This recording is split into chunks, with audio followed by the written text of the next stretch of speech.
I don't like the food. You don't like the food? Well, that's something else, isn't it? Hi, everyone. We're live. And Rebecca's just told us that she doesn't like the food. So everybody in the world now knows it. Where are you staying at, Rebecca? I'm staying in Julian Club Hotel in Marmaris in Turkey. Okay. We won't. The food's lovely. The food's lovely, but not for me. No. The food's not there. Hello, everyone. If you've just wandered into this conversation, you are listening to Ergonomics. It is midday on a Friday. You're catching up maybe because you're listening to this middle of the week. Doesn't really matter. But as you noticed already, I'm not talking to Stephen right at the beginning of the show. I'm actually talking to the wonderful Rebecca Howarth. That's because Stephen is lost somewhere in translation. We will be getting him very shortly. But Rebecca is our wonderful guest today. And here, listening, is the wonderful Wendy Gannon as well. Hi. Is that how you say that? Hi. There we go. Everybody's listening. Everybody's having a good time. So, Rebecca, for those people that don't know you, have never met you before, who are you and what is it you do? Oh, who am I? I don't, I don't even know what to say. I think I've put multipreneur on my LinkedIn because I actually do one of three things. I think the best thing comes in threes. So I think everything in my life is split into three. So in terms of work, I am a sales and confidence mindset trainer. As well, I'm working on a brand called In the Field. It's going to be really centered around women's wellness. And then I also style systems, ERP systems, things like that. So I split myself into three different roles, actually. Just like that. Wendy says she absolutely adores you, which is lovely. Wendy's a brand photographer. Has Wendy taken your brand photography yet? Not yet. No, I'm booked in with her in November. I think she's getting so busy though. She's only got like 6 left for the whole year. She's sick. Really good photographer. She's different. She's got a bit of sass. I love that. Yeah. So yeah, we're booked in November. Mid-November, I'm booked in. She certainly puts up some photographs that catch people's attention, doesn't she? Or get banned. Or get her banned. One way or the other. So talk to me about the. Let's go through those things. Let's talk about the confidence coaching, mindset confidence coaching. How much of a need is there for that in the workplace at the moment? Massively. I think I focus, my niche is more sales led, and I think there's a massive need for it. You know, especially in the sales industry, you get like drummed down to the death, like you lose your soul there. I think so.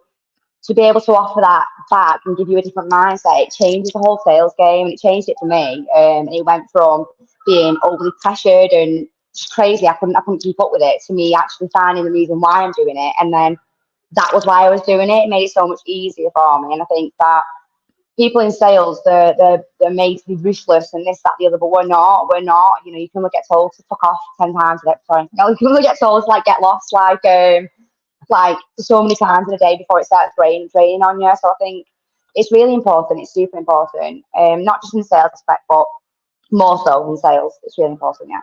Yeah. Well, talking about sales and salesmen and people that do that for a job, we have Steven Howe has arrived. He's back from wherever it was that he was, and now he's here. So what we're going to do is we're going to get rid of that to bring him in. Steven. Yeah. Hello. How are you? Hello. You've blurred your background. Hello. Yes, I have. Yeah. There's no other way. There's no other way.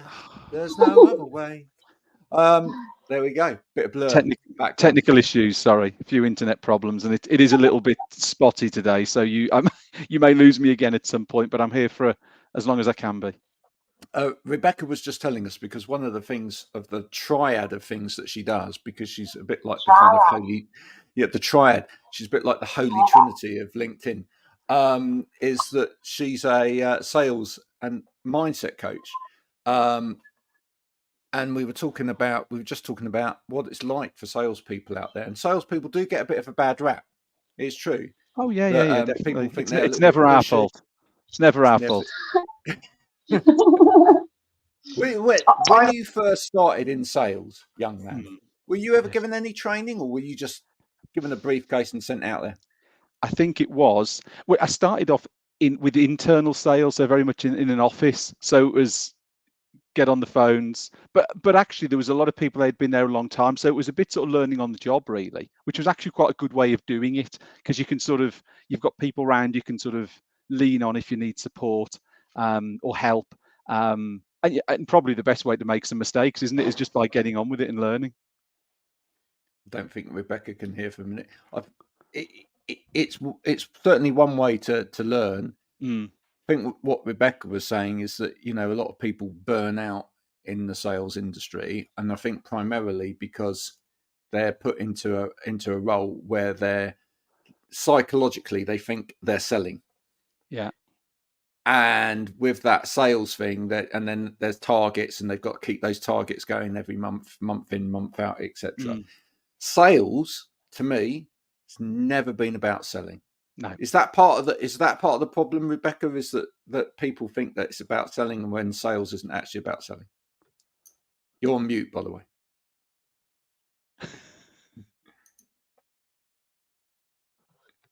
There you go. Oh my God. Can you hear me? Yeah.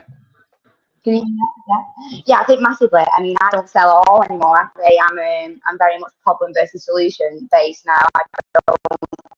I don't sell at all. I find people that have a problem and I fix it. And I think when you look at it like that, it isn't so much more of a hard sell. It's much more of a, I've got a problem, and if I've got a solution here, then it's a good thing that I'm needing to offer you that. It's not a bad thing. So yeah, 100%. Yeah, it's not sales. It's not building relationships, isn't it? It's all about people. People buy from just people. Yeah, it is about building and do you know relationships. That actually phrase that my first sales job was 1999. So what's that, 24 years ago? And the guy I work with, who I still keep in touch with, who put me on, yeah, and he said to me, "People buy off people." That was one of the first things he said. It was all about building relationships, because sometimes you will find where there's people maybe doing very similar products or solutions. So how do you differentiate yourself? And you think about it. If you've got a couple of people and you've got a good relationship with one person and a not so good relationship with another, if you're going to come down to making a choice, who are you going to choose? The person you've built that relationship and you've built that trust with. Absolutely. Now, it's funny you mentioned the year 1999. Okay. Right. Which for those music fans out there. Oh, actually, sorry. It was 95 before I ruined the story. You've completely ruined the story, because what I was going to say, what I was going to say was, for all of those music fans out there, if you remember, Prince had a massive hit, didn't he, in 1999, or with 1999? Yeah. And that's when the world was all going to end, according to Prince. But actually, I was talking about this with the wife yesterday, because do you remember 1999, just before the turn of the millennium, what was the one thing you would have wanted to sell back then? We think it's storage for computers, right?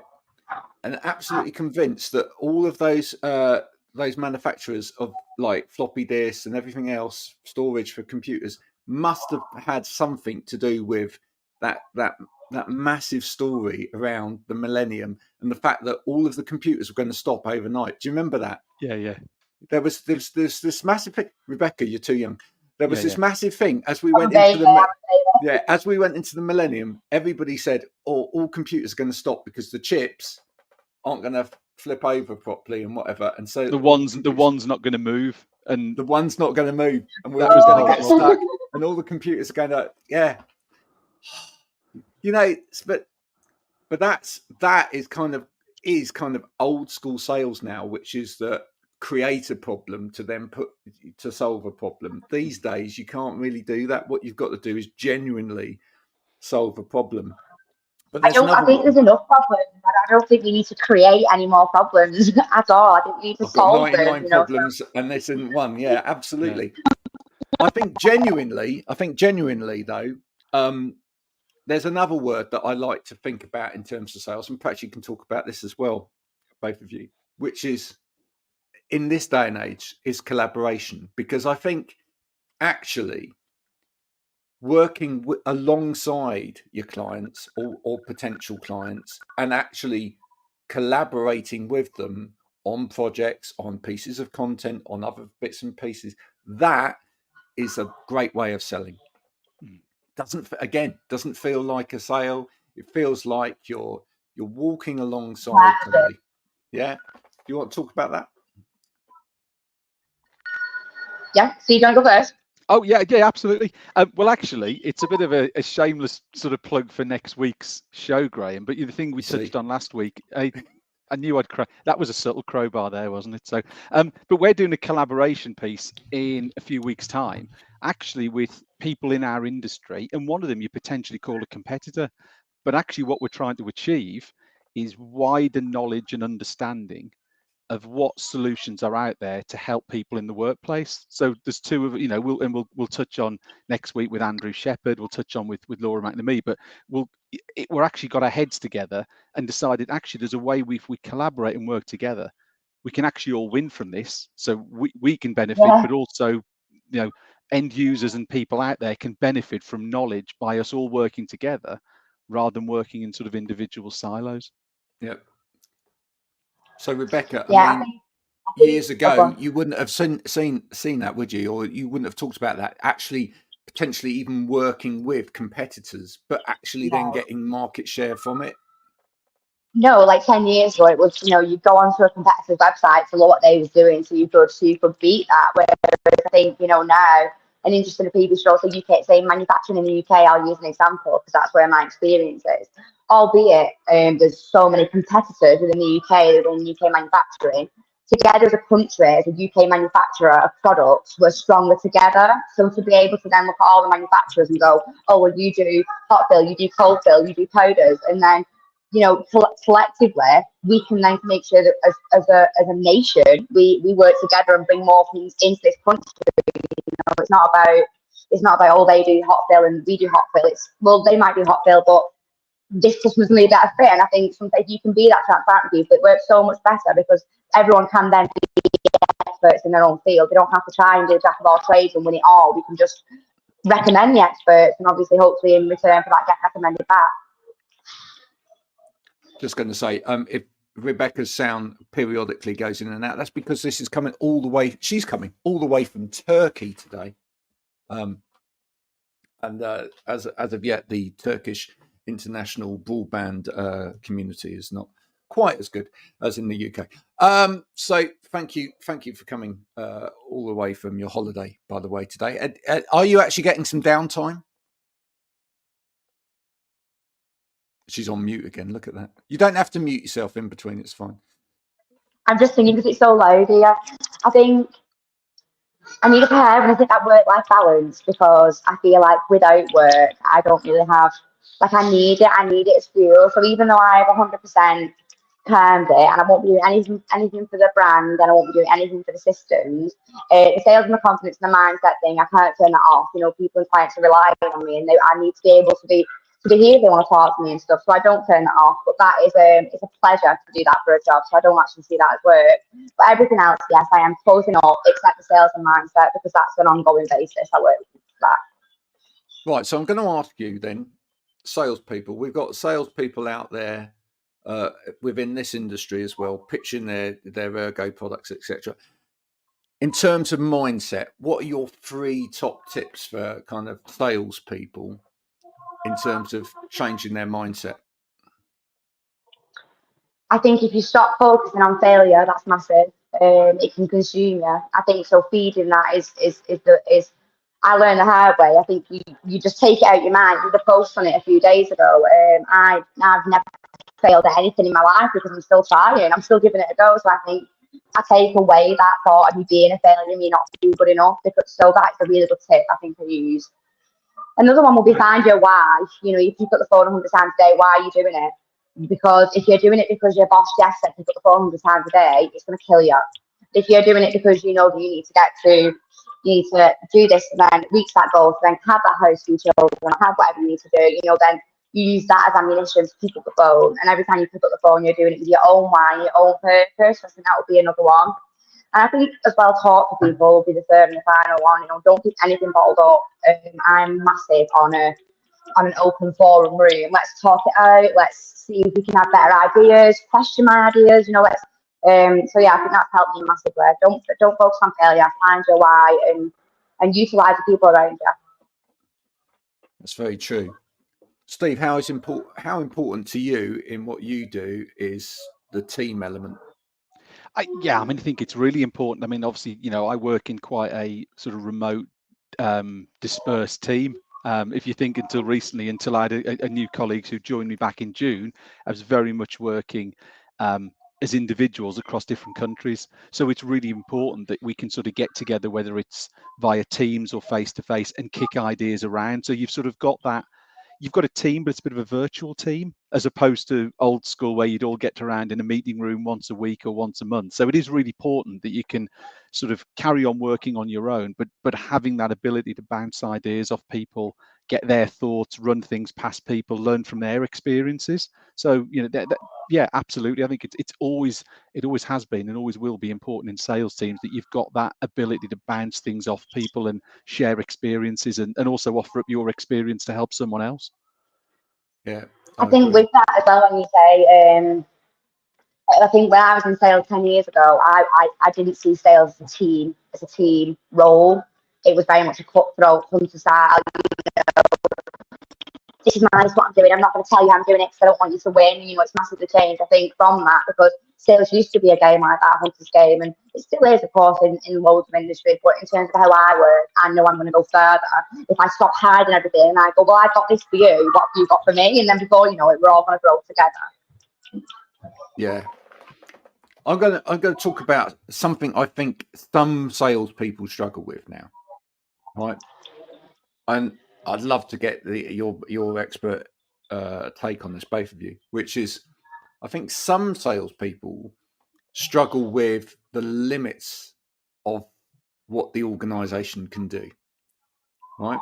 So I think sometimes, as a salesperson, you go out there and you think it'd be really good, because you're interacting with the clients all of the time. Be really good if we could do this or we could offer that, etc. And then what you get back is, no, we can't do that.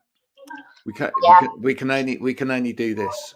Or it's like, oh, but what if we could give them even little things like, what if we could give them an easier form or an easier way to get in contact? Well, not at the moment. We're going to do it like this. I think sometimes organisational sort of red tape, if you like, or but then it's very easy. It's very easy to think like that when you're out on the road and you're in front of a client, because you're really trying to think about what could break down the barriers here. But then somebody back at base is trying to keep the organisation afloat financially and make sure that you're not running before you can walk, if you know what I mean as well. How should salespeople deal with those frustrations as they come up? I mean, from my initial thought on that would be, Graham, is that I've worked for larger companies and smaller companies, and a general rule of thumb is if you're working for a smaller company, a smaller organisation, they tend to be a lot more flexible and agile, and they can see that maybe they have to do things slightly differently than the norm, as it were. I think when you work for larger organizations, some of it is a little bit sort of prescriptive and a little bit in a straitjacket. So you have to sort of play to the rules. And I think that's where it's sometimes the salesperson needs to maybe find the right organization for them. So if you're very good at sort of working within rules and this is the way I work, that's ideal for some people. If you've got those people a little bit more imaginative and more solution sellers, the smaller organizations have got the ability to flex, pick up the phone to the sales director or the owner and saying, I've got this great idea, but I need you to do this, this, and this. That's the difference. And I think that's where the salesperson has to find the right organization for them. Are they someone who wants to just follow the rules? And that's perfectly fine. But if they're more of a thinker, they need something with a lot more flexibility, and maybe a medium to small organization is more appropriate for them and their sort of psyche and mindset. Love it. So you may just be in the wrong place. Rebecca, anything to add to that?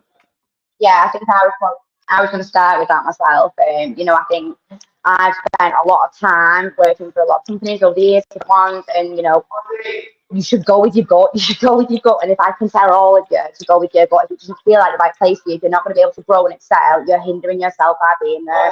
I think on the back of that, though, of course, bigger, larger organisations, they are going to have things in place, like you say, it's more rigid. But I think in a sales role, you need to have commercial parameters. So there's no way that you can sell without it. Not in what I do. You know, you need to be able to say, you can go out and, as long as you've got those commercial parameters, that you can go this far and this far, you don't have to go in at that, but it gives you the ability to then say that, and then you kind of pre-agreed that. And then if you don't have the commercial parameters, I'll probably pitch it to your upline, but it's not saying I want to do this, it's about saying this is what this is going to do for the company. And I think, you know, bring numbers, bring stats always, the directors govern numbers, don't they? So if you can put a value to what you're offering or what you're trying to suggest, rather than I just want to give them this, then I think it's a little bit different as well. But yeah, I think you need to be given room to grow in a sales role. And if, I personally think that you need them parameters. You can't sell without them. It's my personal opinion. You have to, because people are not the same. I can't ring 100 people selling the same thing. You know, one thing to one person might be more important to another. And I think as long as you're clued up enough in sales, you're never going to offer something that's unrealistic either. Yeah, that's right. You're bringing your fan club here today. Look at this. Another one. Debbie Scott. Bex is superb. I love Debbie. She's amazing. She's the boss of a print management company. So when I make it big, I'm going to go to her for all my merch. And if anyone else wants any, go to her. There's me a little plug in for Debbie. There you see. Collaborating, giving shining a light on other people all of the time. Graham, where's our fan club's comments? They're obviously silent. No, we've got no.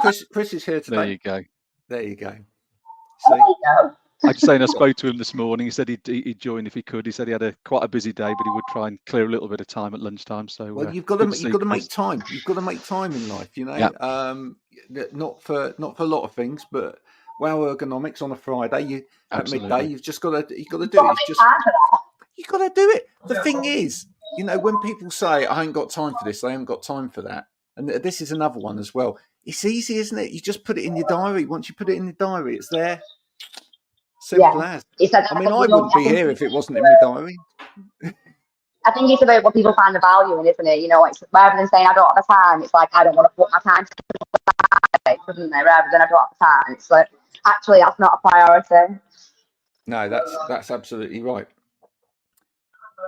What's the biggest thing that you find people are struggling with out there in sales? That's a hard question. That's a good question. I think at the minute there's still a lot of businesses sort of not making decisions, and that's not necessarily about one specific area like what we've touched on in the past around ergonomics and all that sort of thing. There just seems to be a lack of willingness to make a decision. There's a lot of sort of uncertainty out there, and I think that's causing people to maybe not make decisions, and the implications are that actually they need to make that decision because there's benefits that need to come from it. But for me, that's it. There's still a level of uncertainty, not necessarily just from the economy, but just other things that people are slightly reluctant to make a decision on something. And then that's quite hard for a salesperson, because what you've got to do is you've got to walk at the right speed, right? Because you start pushing because decisions aren't being made. If you push too hard, the client will walk away from you. If you don't push enough, the client will walk away from you. So you've got it's knowing just how much you can keep that relationship alive, and that for me is why it's trying to take it away from selling again, because if you can find other ways of continually walking with the client which aren't sales based, then that's where you're going to pick it up when the time is right. You know, as soon as you get into that relationship, thank you very much, Debbie. As soon as you get into that area, that bad area where it's like, well, you know, can you give me the order today? Can you, have you made a decision yet? It feels like pressure. It feels like, the thing is, if it feels like pressure to you, it feels like pressure to the client. That's the simple rule of thumb, isn't it? You know, you've got to find a way of it not feeling like pressure in that situation. Yeah. I want to ask you, some of that, Graham, some of that comes down to experience, though, doesn't it? Knowing, having seen similar situations unfold before, and from a salesperson, yeah, and learning how to deal with it. Yeah, do I push or do I pull or do I leave it? And that just comes, like with a lot of things, you can't replace. You can't fast forward some things. You just have to go with experience and learn from what you did before. What did I do before and it was successful? I'll do that again. What didn't work? Actually, that isn't the way to go. I need to do a 180 and approach it slightly differently. I'd love to know any stories from anybody out there who's listening to this over the next few weeks as it goes out and it makes its way around Spotify or whatever. What was the most desperate thing you ever did in a sales situation? I'm sure someone out there did something incredibly crazy, like turn up at the clients with a tattoo of the client, or or their brand. Like, look, I've tattooed myself for you, or whatever. Only to realise they still lost the sale, and then have been branded for life with that reminder that they failed miserably. Whatever story you've got of epic failures in sales, that would be marvellous to hear. And we could share that. You're saying about tattoos, I don't get tattoos for my clients, the stuff like that out there, but I am quite brand loyal as well. And I do find myself, if I start to work with these customers, or I see them and I start to build relationships with them, then I automatically feel more inclined to buy their products or, support them or things like that as well. So I do think, even though with a potential client, I already go, I've been online, I've ordered 5 things just in case. So I just think it's nice to support each other, and then you get that back, hopefully. Yeah, no, totally get that. I think that's really important. Whilst we're on that subject of tattoos and brands and whatever, just as a very little aside, we were all watching at home an advert on the telly the other day. You may or may not have seen it, where somebody gets a tattoo of a certain brand of ketchup done on their arm, and that caused quite a lot of conversation in the house, because we were all saying, who on earth would get a tattoo of that on your arm, etc. But so I'd love to know if anyone has ever had a tattoo of a household brand put on their arm, leg, or wherever else. Why? Quite interesting. Very daft. Yeah, why? Wow. Why would you do that? For the sale, things you'll do for the sailor. Maybe it's so that you don't need to talk when you go to a restaurant. Do you want any sauces with that, sir? Okay, thanks. just some of that. Oh my word! Very, very quick last question for you here, Rebecca, which is, as you're talking to salespeople, just to bring it round, because I always like to back to ergonomics, because that's part of the name of the show. As you're talking to those salespeople, does the question of their well-being when they work come into play? And have you ever made the kind of correlation between how you look after yourself and how you work physically and the state of mind as well? To be honest, to be totally honest, no, I've not. It's not something that I've factored in terms of the physical aspect of it, and I'm not lying to either. I'm going to go, I think about it all the time. But the well-being aspect of it massively. But I think I focus much more on the mind side of it than the physical aspect of it. Only because, again, I'm probably not an expert, which is why I probably in this case collab with somebody like Steven, who could tell you all the amazing things about ergonomics, I'm sure. I think, of course, to be more comfortable is better, but I don't know enough about it. Unfortunately, that would be Steven's bag.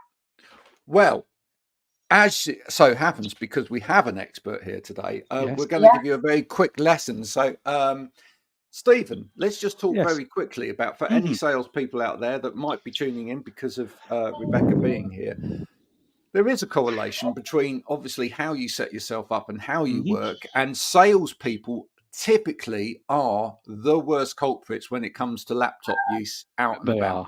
Absolutely. Right? You go into any Costa or Starbucks and you'll see jam-packed generally with salespeople, and that's it. That's what I do. Yeah, but as you said, that is the problem, isn't it? Is that the salespeople are mobile people, and mobile use of laptops is the worst way it could be. Can I just very quickly say, Rebecca, Yeah. this is an actual thing. It's actually called shrimping. Yeah. Is It's it? actually called shrimping. Yeah, because you're in Turkey and because you're in a hotel, you'll probably have some kind of shrimp-related dish Yeah. in the hotel, This will so put that you you off. can use as a visual reference point later tonight. Yeah. If you take a look at those lovely little sea creatures, they're obviously look like this, Yeah. all that hunched over, and that is exactly how most people work in coffee shops all around the world. Mm-hmm. That All the actually looks time. like a shrimp. There you go. Yeah, Sorry. it does. But the classic, and I know we touched on it last week, Graham. We said your head weighs roughly the same. Can you hear me? Yeah, you can hear you. Yeah, we were saying, weren't we, Graham, last week? Your head weighs roughly the same as a 10-pin bowling ball. So every angle that you go forward to sort of lean into the screen is just creating all that extra pressure on neck and back and shoulders. And I think we've lost her, haven't we, Graham? I don't know. I think Rebecca may not be able to hear us at the moment. Rebecca, can you hear us? This is where I start singing Nessun Dorma, and Do you have to? no. I think we've lost her.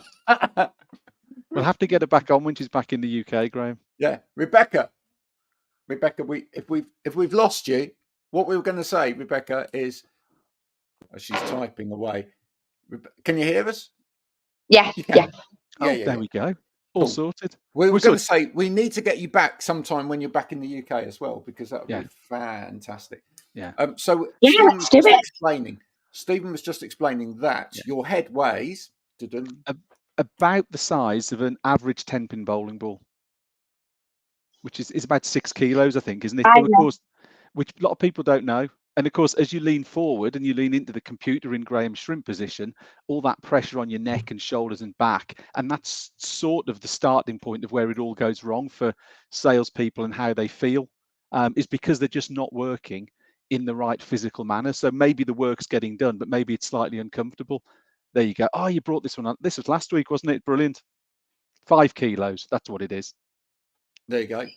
So just to explain, as your neck goes forward by those increments from 0 degrees, so with your head straight up on your spine, by every 15 degrees tilt, look at the weights going up, or the weight loading on your cervical spine. So by the time you get to 60 degrees, which is kind of typical for either laptop or phone, you're up to 60 pounds worth of weight on your neck. And then people wonder why they finish work after 2 hours in a coffee shop and they go, "Oh, my neck's burning." Yeah. So leading back to how that impacts your actual work, or how you work in terms of sales as well. If you're in discomfort, or if you're in pain, but also if you're tired, and here's a big one that's not talked enough about in ergonomics. If you're tired, and tiredness, so many salespeople out there, hands up, salespeople, if you think you stay awake all day long through cups of coffee. I have 15 cups of coffee a day. Most salespeople have got shares in every single coffee outlet in the world, right? And they exist between one coffee shop and another coffee shop.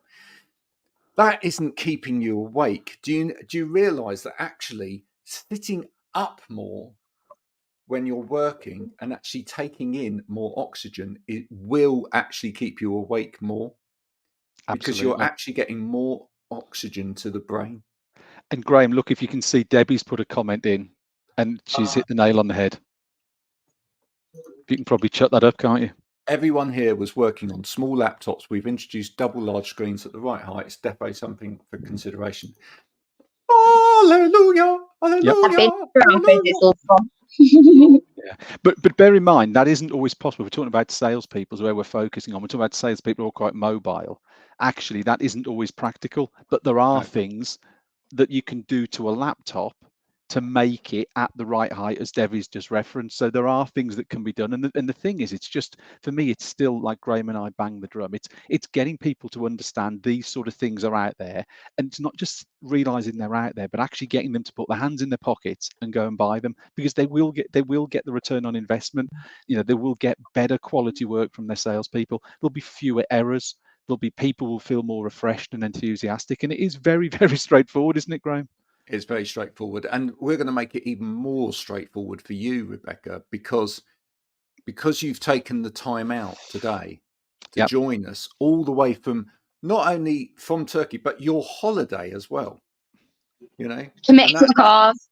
That's actually, dedication to the cause. Over and above. Yeah, absolutely. What we'd like you to do is, how do you work on your laptop at the moment? Okay. Yeah. Shrimp. Right. Okay. Shrimp. What we'd like you to do. Yes. Do you have your laptop with you, or you just phone? No. Your laptop. I wasn't allowed to bring it. Yeah. I'm fuming about it. Don't ask me. When you get home, what we'd like you to do is take a photo, please, and send it to me and Stephen of your working situation as it is at the moment, and care of Backer Elkhuysen, who are the sponsors of this show. Stephen will sort you out with some kit to make your working situation an awful lot better. And all we ask is you share it with all your friends, and then we can hopefully make their life better as well. Loads of friends. I will. I'll give you an honest review. I swear to God. Good. Excellent. That's what we want. That's what we want. Be like good, but just tell me what it is first. Absolutely, Rebecca. It's been a pleasure having you on today. Thank you so much. Thank you so much for joining us from Turkey. I hope, seeing as the food there isn't top notch, maybe I do know if in Marmaris they do have a McDonald's down the road. I know that because when we stayed in, that's where I'm going to end going. I have to buy my little girl Doritos for dinner. It's no word of a lie, but when we stayed in Marmaris, actually our hotel food was awful, and we ended up finding a McDonald's down the road, and we were so thankful for it. Thank God. Shudder to think, really. Other fast food accommodations are available, but hope you find some great places out to see. Is it on our as you walk along the strip in Marmaris, are full English breakfast still a big thing? Don't know. I've not left the hotel yet. You only got here at midnight. Oh, you haven't left the hotel. You wait till you get out. You'll find full English breakfast everywhere. But I think the thing that they struggle to get is bacon. I believe actually if you can smuggle bacon out to Turkey, it's a really good trade. Really? I wish I'd have known that. She would have brought a whole pig with her. Yeah. Rebecca, thanks so much for joining us today. You've been a wonderful guest. And thanks for bringing all your wonderful friends onto the show to find out a little bit more. Thank you so much. Bye for now. Bye. Bye.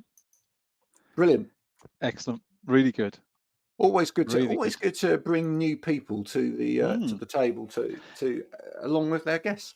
But I think what was really interesting there, Graham, is I know we threw up Debbie's comment before, but we've not engaged with Debbie before, but Debbie has already sort of identified the things that we know, is that a business or an individual recognizing an issue and correcting it and seeing the benefit of it. And as I say, we've not engaged with Debbie before.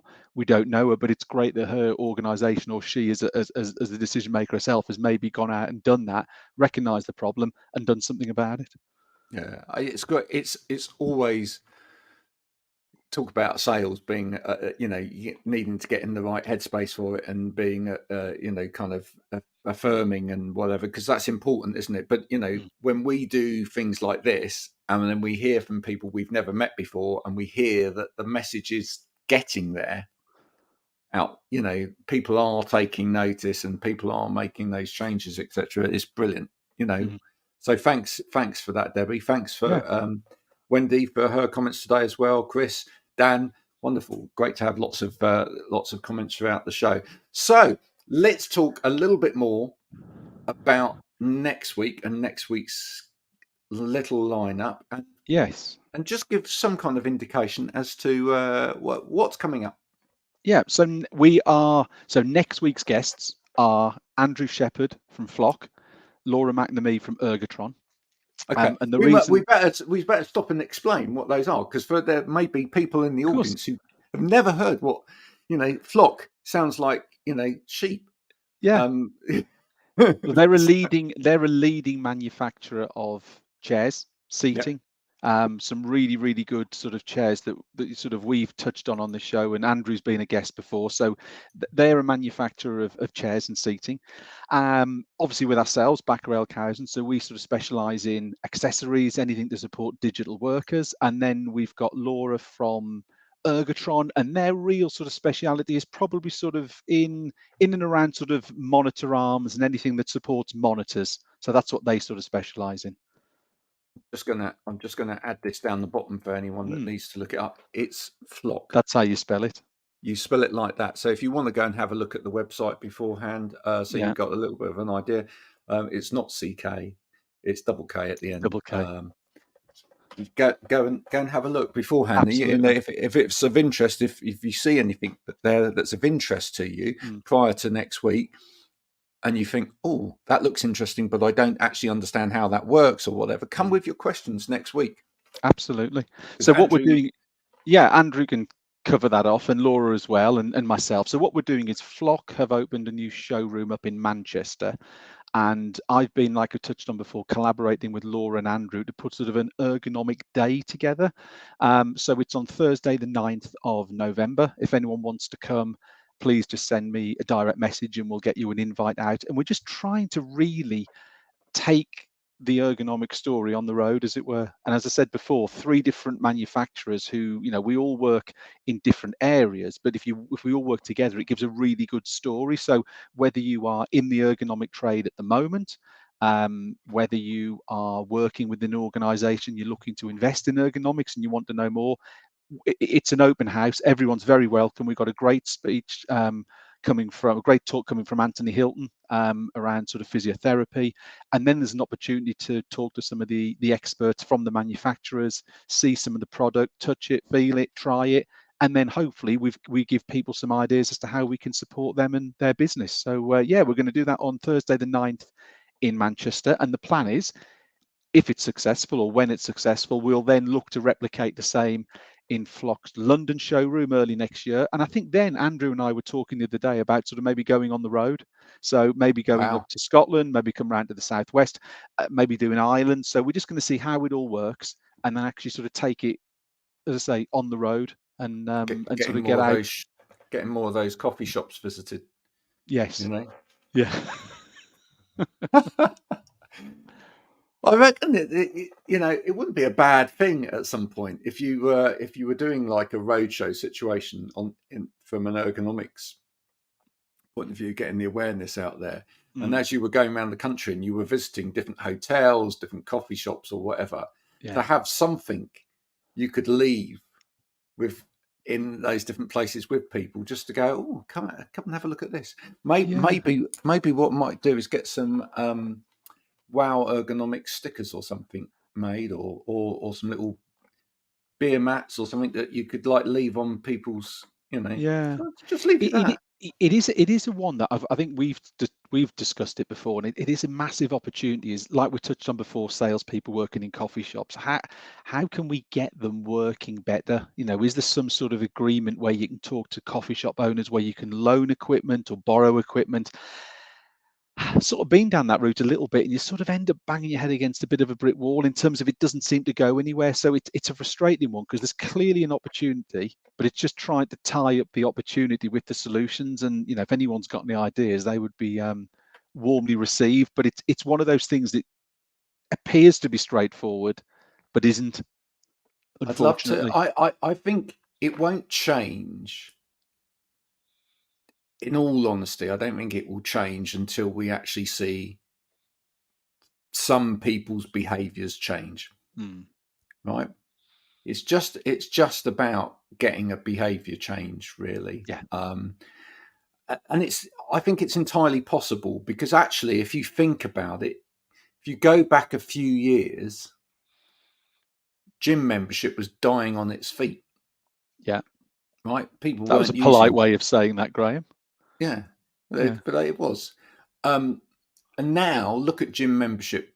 Gyms are, I'm not saying all gyms are doing really well, but we're seeing more and more people returning to gyms, getting memberships, putting more emphasis there. And so, what changed in all of that? I think the actual environments perhaps changed a little bit to become more inviting or better, or have more facilities outside of just limited facilities. Maybe have more meeting areas as well. Maybe more socially orientated or whatever as well. But also, I think what we saw was certain people going to the gym and posting about going to the gym, and therefore then people follow. I would love to see someone do some kind of social experiment whereby they take something like a coffee shop and monitor it with people working over a period of time, and then using a couple of influence type people to go into that coffee shop and start working with ergonomic equipment in front of people and just see whether the behaviors. I bet bottom dollar, yes, it would. Yeah. If you then made the equipment available in that place, and you had something on the tables that said, "Oh, you too can work like this," and then they saw like somebody, Ed Sheeran sitting there working with his laptop up or whatever, then I'm sure people would go, "Oh, I want to do that." That's what it needs. It needs certain people to change, and it's part of the reason why we get, would be honest with us, with people. That's part of the reason why we get people on here that have, got a decent following on social media and are getting good messaging out there about healthy working, or about, as in today, helping a particular group of people to work in a more smartly and actually worry about productive way or whatever, and help them to work better and show them how to do it so that they can then show their community, this is what I'm now doing. And that does have a knock-on effect. Absolutely. The more we do that, I think that's how the message has to get out. We need to be picking up on those people. If you're a superstar, by the way, listening to this, if you've got a massive following, and you think you can influence a nation, an army of people out there to work in a good way, do get in touch. We'd love to hear please from you. do. Absolutely. So we'll be interested to see. So we'll go into a lot more detail next week with Andrew and Laura about that event, and as I say, we may well attract some new people to come along, and everyone's welcome. So tune in next week for a bit more information on what the event will include. Brilliant. And then in 2 weeks' time as well, we have someone coming on from the HR community. Yes. So if that appeals to you as well, if you're in the HR community, or somebody that's in the HR community, and we're going to be talking all about the kind of role that HR now play in terms of health and well-being. Do they actually have enough say? Are their hands tied too often when it comes to well-being? Maybe, where does the buck stop within organizations? We're going to be asking all of those kind of questions. We'd love you to come with your questions too. But if you are in the HR community, or someone in the HR community, tell them 2 weeks' time. We'd love to see you here to discuss everything HR with us as well. That would be fantastic as well. That's been a brilliant show. Thanks for coming along today. Apologies for my tardiness. No, it's all right. I've got this nice new orange background thingy that I found. I think that's quite nice. Yeah, it's just a little bit more vibrant than the grey.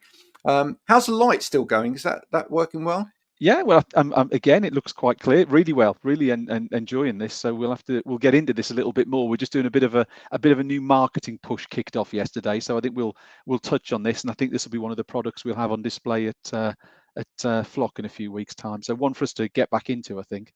I'd like to do a whole program at some point about energy by light, and maybe have somebody come to talk about it in a little bit more technical terms, but also maybe have someone on who can talk about sleep and sleep deprivation and things like that, and give us a bit more insight as to why it might be really useful to have the right kind of light at the right times of day.